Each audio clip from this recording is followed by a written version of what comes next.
नमस्कार दोस्तों, मैं दीपक नागर। दीपक इकोनॉमिक्स के इस चैनल पर आप सभी दोस्तों का स्वागत है। दोस्तों, अमेरिका ने एक लिस्ट जारी करी है। बेसिकली प्रायोरिटी वाच लिस्ट होती है, हर साल आती है। अभी आगे मैं आपको उसके बारे में डिटेल में डिस्कस करूंगा। तो उस लिस्ट में दोस्तों इंडिया को वापस से क्या किया, प्रायोरिटी वाच लिस्ट में शामिल किया गया है। आप सबसे पहले न्यूज देखें। यूएस ट्रेड रिप्रेजेंटेटिव, आपने इस वर्ड का नाम सुना होगा। अमेरिका में एक बेसिकली एक ऑफिस है, एक पोस्ट का नाम है यूएस ट्रेड रिप्रेजेंटेटिव। ट्रेड से रिलेटेड, व्यापार से रिलेटेड जितने भी काम है दोस्तों, ये वही देखता है। अभी चाहे इंडिया के साथ ट्रेड टॉक चल रही हो, उस समय दोस्तों इसकी इंपॉर्टेंट भूमिका होती है। तो इसने दोस्तों क्या किया, retains India one priority watch list on IPR. Basically जो यूएस ट्रेड रिप्रेजेंटेटिव है, हर साल एक लिस्ट जारी करता है। इस लिस्ट में दोस्तों रिगार्डिंग इंटेलेक्चुअल प्रॉपर्टी राइट, ये सब दोस्तों हम आगे वन बाय वन करके देखेंगे। तो यूएस जो ट्रेड रिप्रेजेंटेटिव है, ये हर साल इंटेलेक्चुअल प्रॉपर्टी राइट को लेके एक लिस्ट जारी करता है। इस लिस्ट में दोस्तों इंडिया को पिछले साल भी प्रायोरिटी वाच लिस्ट में शामिल किया गया था, जो कि एक बुरी बात थी। लेकिन दोस्तों इस साल भी इंडिया के लिए कोई खुशखबरी की बात नहीं है। वापस से क्या किया गया है, इस लिस्ट में इसको इंडिया को पीडब्ल्यूएल जो प्रायोरिटी वाच लिस्ट में ही शामिल किया गया। आप ये न्यूज देख सकते हैं। US T R retains India on priority watch list on IPR. Vietnam passage toughest scrutiny, Vietnam को भी एक अलग लिस्ट में लिखा गया। उसके बारे में दोस्तों हम आगे डिस्कस करेंगे। आप सेकंड न्यूज देख सकते हैं। India among six nation on USTR priority watch list. Basically जो यूएसटीआर ने जो लिस्ट जारी करी गई है या रिपोर्ट में, प्रायोरिटी वाच लिस्ट, इसमें दुनिया के केवल 6 देशों को शामिल किया गया है। उस 6 देशों में दोस्तों इंडिया है। मतलब इंडिया पे क्या कर रहा है, एक तरह से वाच रखेगा America for intellectual property rights concern. What does it mean, इसके बारे में हम देखेंगे। India stay on USTR priority watch list और आईपी कंसर्न।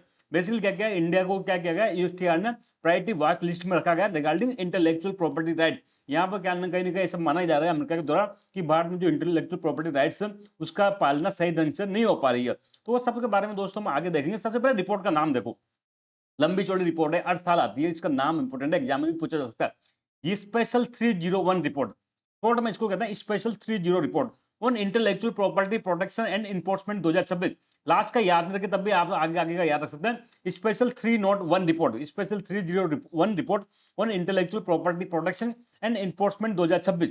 दोस्तों रिलीज कौन करता है इसको, तो मैंने बताया यूएस ट्रेड रिप्रेजेंटेटिव, जो यूएस ट्रेड टीआर का एक ऑफिस होता है, वो इसको रिलीज करता कौन सा, एनुअली है। अब इस रिपोर्ट में क्या होती है, इस रिपोर्ट में दोस्तों बेसिकली होता है कि ये एनुअल असेसमेंट करता है bye US of IP practice in other country. America government के द्वारा अन्य देशों में जो इंटेलेक्चुअल प्रॉपर्टी राइट को प्रैक्टिस के लिए, प्रोटेक्शन के लिए क्या क्या प्रयास किए जा रहे हैं, उसको ये एनुअल क्या करता है, ये असेसमेंट करता है। अब आप सबको कंफ्यूजन हो रहा होगा। सबसे पहले हम दोस्तों इस रिपोर्ट को आगे पढ़ें, उसके पहले हम दो चीजें के बारे में डिटेल में डिस्कस करेंगे।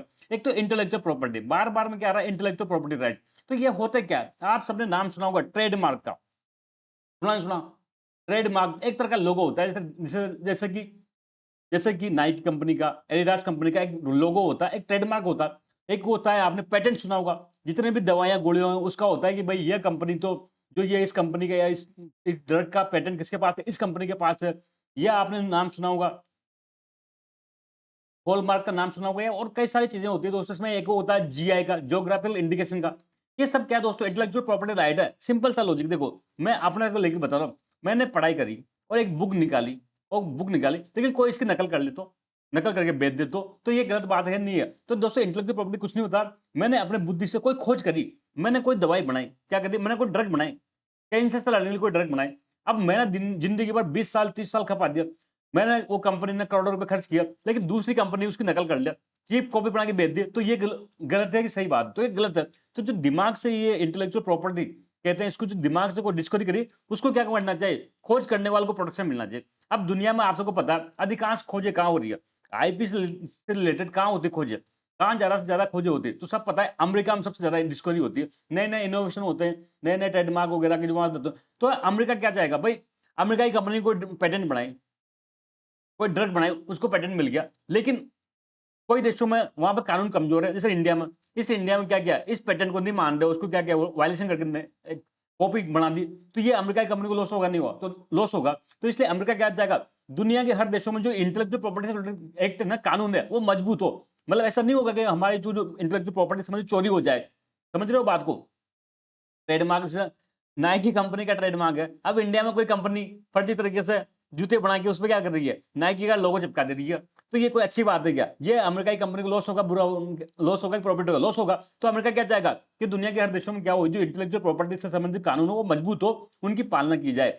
लेकिन इसी के लिए दोस्तों ये रिपोर्ट आती है, हर साल दुनिया के जितने भी देश हैं, अधिकांश देशों से ज्यादा देश हैं, वहाँ के जो इंटेलेक्चुअल प्रॉपर्टी राइट है, वहाँ के उनके देशों में इंटेलेक्चुअल प्रॉपर्टी को प्रोटेक्शन के लिए गवर्नमेंट क्या-क्या प्रयास कर रही है, उसकी स्टडी करती है और उसके आधार पर एक लिस्ट देती है। कौन से देश अच्छा पालना कर रहा है, कौन बेकार है, वो सबको लिस्ट देती है। फिर उसके खिलाफ अमेरिका चाहे तो कार्रवाई भी कर सकता है, वो देखेंगे हम आगे क्या कार्रवाई कर सकता है। लेकिन आई होप आपको यहाँ तक समझ में आ चुका होगा कि बेसिकली जो रिपोर्ट है, ये स्पेशल 301 रिपोर्ट है, वो क्या करता है? ये एक एनुअल असेसमेंट है, वार्षिक है, बाय एनुअल नहीं है, 2 साल में एक बार नहीं, 8 साल, bye US government of IP practice. Intellectual की जो प्रॉपर्टी की प्रैक्टिस है, वो अन्य कंट्रीज में क्या-क्या कर रहा है, इंडिया क्या कर रहा है, चाइना क्या कर रहा है, ईयू क्या कर रहा है, इन सब देशों में जो आईपी से रिलेटेड प्रैक्टिस है, क्या-क्या फॉलो की जा रही है, उसका ये एक एनुअल असेसमेंट करता है। ये report deals with adequacy and effectiveness of trading partners protection and enforcement of intellectual property right. भाई जो ट्रेडिंग पार्टनर है अमेरिका के, उस देशों में जो इंटेलेक्चुअल प्रॉपर्टी राइट को प्रोटेक्शन के लिए क्या-क्या प्रयास किया जा रहा है, वो कितने एडुकेट है नहीं है, कोई कानून पर्याप्त है नहीं है, और कानून है तो क्या कानून को इफेक्टिव रूप से लागू किया जाने दे रहा है, ये सब के बारे में दोस्तों इस रिपोर्ट में स्टडी करके लिखा जाता है। ये रिपोर्ट दोस्तों जो कंट्रीज हैं, जो कंट्री बदमाशी कर रहे हैं, उनको एक अलग से लिस्ट बनाई जाती है। अब आप इसके बारे में देखिए, सबसे पहले जो देशों को क्या किया जाता है, डिफरेंट कैटेगरीज में क्या किया जाता है, क्लासिफाइड किया जाता है। Report classified countries into following category. कई सारी कैटेगरीज में दोस्तों यहाँ पे क्या होता है, इस देशों को क्लासिफाइड किया जाता है। सबसे डेंजरस है, जो सबसे बदमाश देश है, जो सबसे बदमाशी कर रहा है, बिल्कुल वहां पे इंटेलेक्चुअल प्रॉपर्टी राइट्स की पालना नहीं हो रही, ऐसे देशों को दोस्तों प्रायोरिटी फॉरेन कंट्री करके एक लिस्ट बनाई जाती है, पीएफसी। और देखो दोस्तों, ये लिस्ट में बहुत कम है, 13 साल बाद, आफ्टर 13 ईयर कोई देश इस लिस्ट में अमेरिका के द्वारा शामिल किया गया, वो देश है वियतनाम। आफ्टर 13 ईयर्स, मतलब सोचो पिछले 12 साल से रिपोर्ट में पीएफसी कंट्री जो लिस्ट में कोई देश था ही नहीं, क्योंकि ये जो कैटेगरी बहुत स्ट्रिक्ट है। सबसे ज्यादा जो ग्रोस वायलेशन कर रहा है, बिल्कुल इंटेलेक्चुअल प्रॉपर्टी को नहीं मान रहा या बिल्कुल वायलेशन कर रहा है, ऐसे देशों को इस लिस्ट में डाला जाता है। लेकिन 213 साल बाद वियतनाम जाके इसमें लिस्ट में आया। अब वियतनाम पे अमेरिका क्या कार्रवाई करता हो तो हम आगे देखेंगे। लेकिन अमेरिका की नजरें वियतनाम में पड़ चुकी कि ये इस देश में सबसे बुरा स्थिति है इंटेलेक्चुअल प्रॉपर्टी के रिगार्डिंग। तो आई होप आपके फर्स्ट कैटेगरी समझ चुके होंगे, priority foreign country, PFC. Second list होती है दोस्तों प्रायोरिटी वॉच लिस्ट, पीडब्ल्यूएच। इसमें इंडिया को शामिल किया गया, लास्ट ईयर भी इंडिया था, इस साल भी इंडिया। टोटल दुनिया के 6 देश इसमें शामिल किए गए हैं दोस्तों। ये वो देश है जो पीएफसी से तो बढ़िया है, लेकिन यहाँ पर फिर भी क्या हो रहा है, इंटेलेक्चुअल प्रॉपर्टी राइट का ग्रॉस वायलेशन हो रहा है, इतना स्ट्रिक्ट फॉलो नहीं हो पा रहा जितना करना चाहिए था। कहीं ना कहीं अमेरिका के इंटरेस्ट को क्या हो रहा है, यहाँ पर लॉस हो रहा है, तो इनको क्या करो, प्रायोरिटी से वॉच करेंगे और कहीं ना कहीं फिर देखेंगे, अगर अमेरिका चाहेगा तो आगे कार्रवाई कर सकता है। लेकिन ये ये देश वो है दोस्तों जहां पर क्या हो रहा है, इंटेलेक्चुअल प्रॉपर्टी के संबंधी वायलेशन हो रहा है और अमेरिका इनको क्या कर रहा है, प्रायोरिटी से वॉच कर रहा है। तो टोटल दुनिया में ऐसे 6 देश हैं दोस्तों जो प्रायोरिटी वॉच लिस्ट में अमेरिका ने रखा। India, China, India, China, Russia, Indonesia, Venezuela और चिली, ऐसे 6 देश हैं दोस्तों दुनिया में जो इनको अमेरिका ने प्रायोरिटी वॉच लिस्ट में रखेगा।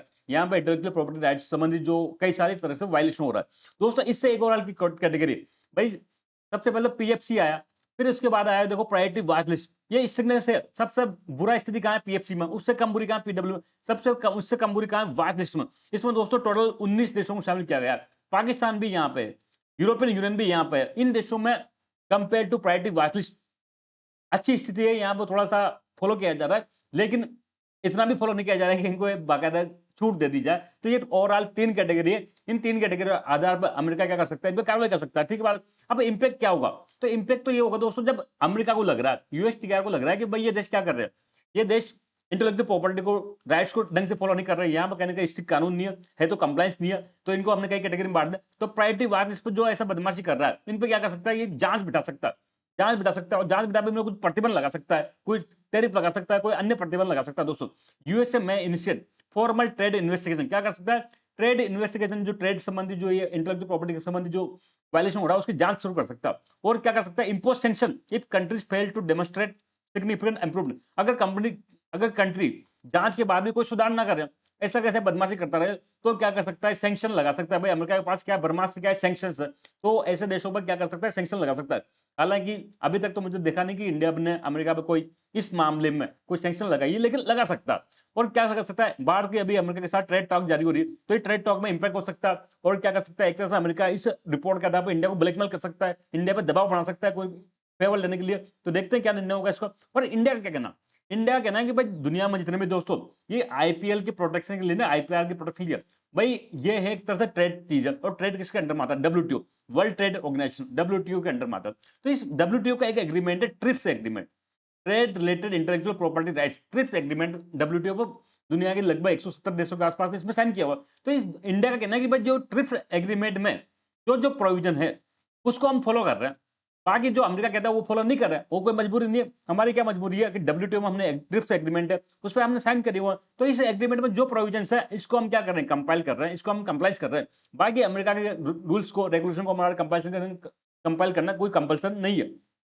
तो इंडिया मेंटेन्स दैट इट्स जो आईपी लॉज है are align with WTO TRIPS compliance. हमारे जो इंटेलेक्चुअल प्रॉपर्टी लॉज है वो जो डब्ल्यूटीओ का ट्रिप्स एग्रीमेंट है उसके कंप्लाइंस में, इसलिए इसकी कोई बात ही नहीं है। इंडिया जानबूझ के अमेरिका परेशान करने के लिए क्या कर रहा है? हमको प्रायोरिटी वाच लिस्ट में लग रहा है। तो दोस्तों आपको समझ में आया होगा पूरा मुद्दा। आई होप हम जल्दी मिलेंगे, तब तक थैंक यू। जय हिंद दोस्तों।